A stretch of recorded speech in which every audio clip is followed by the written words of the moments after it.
إيران مش بس دولة بتصوم رمضان، دي دولة رمضان فيها مليان روحانية وسياسة وتوترات كمان. يعني ممكن نسمع صوت الأذان وفي نفس الوقت نسمع أصوات الصواريخ والأخبار. دي واحدة من أغرب المفارقات في المنطقة.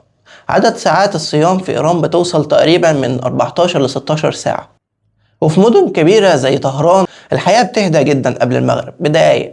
لحظات الإفطار هناك لها طقوس خاصة. الإيرانيين غالبا بيبدأوا الفطار بتمر وشاي وشوربة خفيفة اسمها آش، وبعدها بيبدأ الأكل الطبيعي.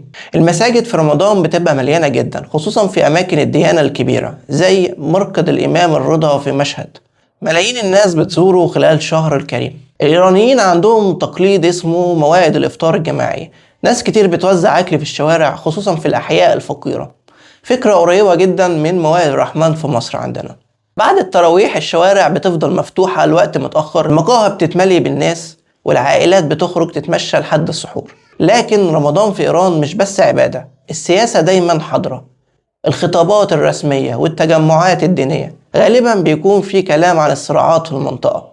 ومع التوترات الحالية ناس كتير في إيران بتعيش في رمضان وسط أخبار الضربات الصواريخ بين أمريكا والكيان الصهيوني وإيران.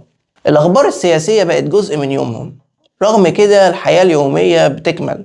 الناس بتشتغل وبتصوم وبتحاول تعيش رمضان طبيعي حتى لو الأخبار حواليهم مش هادية. في بعض الليالي المساجد بتعمل أدعية دينية ضخمة. آلاف الناس بتدعي للإسلام ولانتهاء التوترات في المنطقة. الأغرب إنك ممكن تشوف بلد عايشة روحانية رمضانية بكل تفاصيلها، وفي نفس الوقت جزء من واحدة من أعقد الصراعات السياسية في العالم. وصلت لهنا يبقى أكيد الفيديو شدك، ولو حابب رمضان بيبقى عامل إزاي في دول تانية حوالين العالم اعمل شير للفيديو وخلي غيرك يكتشف الأجواء دي معنا.